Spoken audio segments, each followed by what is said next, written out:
ये तो कई बार सुना होगा और देखा भी होगा कि इंसान के साथ दोस्ती होती है, लेकिन कभी ये नहीं देखा कि किसी शेर की इंसान के साथ दोस्ती होगी। राजू जंगल में लकड़ियां काटने हर रोज जाया करता था। तो वो उन लकड़ियों को कुछ अपने घर में इस्तेमाल के लिए लाता था और कुछ बाजार बेचकर उनका अनाज खरीदकर घर के लिए लेकर आ जाया करता था। तो ऐसे उनका घर का परिवार चलता था सिर्फ उन लकड़ियों के सहारे। तो एक दिन वो गया, उसे लकड़ी ना मिली कहीं, और एक झाड़ी में जब उसने कुल्हाड़ी मारी तो वहाँ शेर बैठा हुआ था और शेर की कुल्हाड़ी सीधी लग गई जाके। और जैसे कुल्हाड़ी लग गई, राजू को पता लग गया कि शेर की कुल्हाड़ी लग गई, और उसने डर के मारे जल्दी बोला, अरे दोस्त, गलती हो गई मेरे से, मैंने जानबूझ के कुल्हाड़ी नहीं मारी, मैं तो लकड़ियां काट रहा था लेकिन कुल्हाड़ी लग गई दोस्त, मैं क्षमा चाहता हूँ। आगे से शेर ने देखकर कहा, अरे मैं तो तुम्हें अभी के अभी खा जाता, लेकिन चल तूने मुझे दोस्त बोल दिया है तो दोस्त को मैं कभी नुकसान नहीं पहुंचाता। आज से तू मेरा दोस्त है, तो जाओ जंगल से लकड़ियां काट कर ले जाओ, बेफिक्र रहो, मैं तुम्हें कोई नुकसान नहीं पहुंचाऊंगा।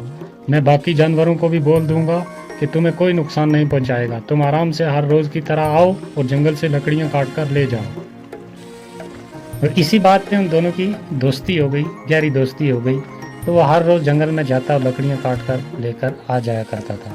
तो उसे बाकी किसी जानवर का खतरा भी नहीं रहा, क्योंकि सीधी डायरेक्ट जंगल के बादशाह से दोस्ती हो गई, तो फिर डर किस बात का। राजू घर आकर हर रोज अपनी पत्नी को ये बोलता था, अरे भाग्यवान सुनो, मेरी तो बहुत बड़े आदमी के साथ दोस्ती हो गई है और बहुत ही बड़ा आदमी है वो, और मैं जब जाता हूँ तो सब मेरे वेलकम के लिए खड़े हो जाते हैं, बहुत बड़ा आदमी है, और मैं चाहता हूँ कि मेरे घर पे वो आए एक दिन, तो उसके लिए हम खाने का इंतज़ाम करें, तो एक पार्टी हो जाए मेरे दोस्त के लिए। तो इस बारे में तुम क्या कहती हो? अरे ठीक है, अगर तुम्हारे इतने बड़े आदमी के साथ दोस्ती है तो एक दिन जरूर उसे अपने घर बुलाओ और उसके लिए खाना बनाते हैं, तो मैं भी देखूं तुम्हारा दोस्त कैसा है। ये बात बोलकर राजू जंगल में लकड़ियाँ काटने के लिए चला गया, और जाकर उसने लकड़ियाँ काटी, और जब शेर मिला तो उसे कहा, दोस्त, मैंने तुम्हारे लिए घर पे एक दिन खाने का इंतज़ाम किया है, तो मैं चाहता हूँ और मेरा परिवार भी चाहता है कि तुम एक दिन हमारे घर आओ, तो हमें इस बात की बहुत बड़ी खुशी होगी अगर तुम हमारे घर एक दिन खाना खाने के लिए आओगे। ये बोला जब राजू ने, और शेर ने कहा, अरे वाह दोस्त, ठीक है, मैं कल तुम्हारे घर पक्का आऊँगा खाना खाने के लिए।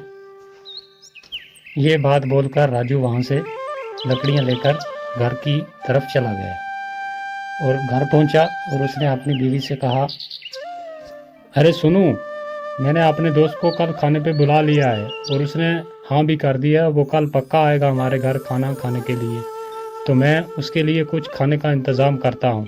हाँ ठीक है, कल उसके लिए मैं अच्छा अच्छा खाना बनाऊंगी तुम्हारे दोस्त के लिए, तुम तब तक सामान लेकर आओ।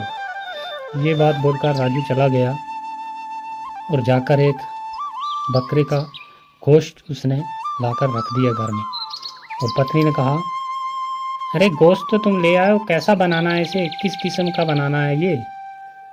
और राजू ने सुनकर कहा, अरे भाग्यवान, अभी तुम रहने दो, जब वो आएगा तो मैं तुम्हें बता दूंगा, फ़ौरन ही बना लेंगे इसे, तब तक ऐसे ही रहने दो। तो कच्चा गोश्त उसने एक बकरे का काफ़ी आन के रख दिया एक साइड में। और दूसरे दिन जब सुबह हुई तो शेर ने सोचा कि आज दोस्त ने घर पे खाने के लिए बुलाया हुआ है तो मुझे जाना है। तो शेर जंगल से निकला और चलते चलते सीधा उसके घर पहुंच गया। और जब घर पहुंचा शेर तो उसकी पत्नी ने देखा और देखकर कहा, अरे वाह, मैंने सोचा पता नहीं कौन दोस्त है, किसकी आके इतनी बड़ी बड़ी लंबी बातें कर रहे हो, ये तो एक जंगली जानवर है। तो तुम्हारे ऐसे भी दोस्त हैं कि जंगल के जानवर भी उन तुम्हारे दोस्त बनने लगे, मैंने सोचा पता नहीं कौन होगा, तो इसके लिए इतना इंतज़ाम किया खाने का। जब ये बात राजू की पत्नी ने कही तो शेर को बहुत बुरी लगी, और शेर वहाँ से फ़ौरन वापस जंगल की तरफ चला गया। और राजू ने पत्नी से कहा, अरे ये तुमने क्या कर दिया, ये जंगल का राजा है जो भी है, लेकिन इंसान से इसकी दोस्ती अच्छी थी, तुमने ये बात बोलकर मेरे दोस्त का दिल दुखाया है, तो ये बहुत गलत किया तुमने, मुझे तुमसे इतनी उम्मीद नहीं थी। ये कहकर राजू थोड़ा नाराज़ हुआ और दूसरे दिन जब फिर जंगल गया डरता डरता कि आज तो शेर खा ही जाएगा मुझे, क्योंकि उसके साथ घर पे बुला के उसकी बेइज्जती हुई है, तो आज शेर मुझे किसी हाल में छोड़ेगा नहीं। जब वहाँ पहुँचा तो शेर आ गया। शेर ने कहा, दोस्त कुल्हाड़ी उठाओ और जोर के साथ मुझे एक मार दो, जल्दी करो। राजू कहता है, अरे नहीं नहीं दोस्त, मैं ऐसे कैसे कर सकता हूँ, ये मैं नहीं कर सकता, और जो तुम्हारे साथ कल हुआ उसके लिए मैं माफ़ी चाहता हूँ, तो मुझे माफ़ कर दे। शेर ने कहा, मैंने जो बोला है वो जल्दी जल्दी कर दे, कुल्हाड़ी उठा और मुझे एक जोर के साथ मार दे, वरना मैं शेर हूँ, तुझे मनवा ही लूँगा मैं, तो इसलिए जल्दी कर, मुझे एक कुल्हाड़ी मार।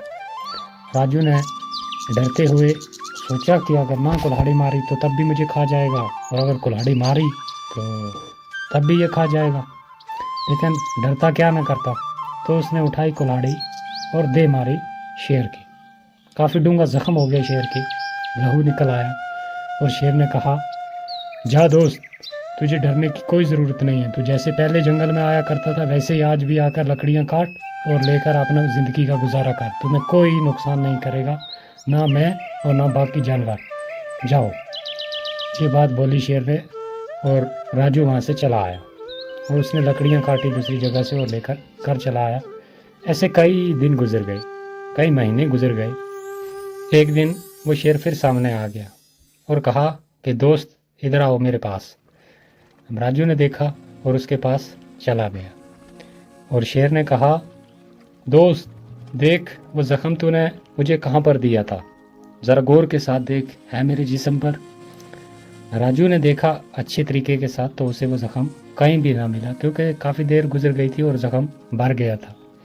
तो उस टाइम देखा और राजू ने कहा, अरे दोस्त नहीं, मुझे तो कहीं नज़र नहीं आ रहा, ऐसा लग रहा है कि जैसे मैंने तुम्हें वो ज़ख्म दिया ही ना हो।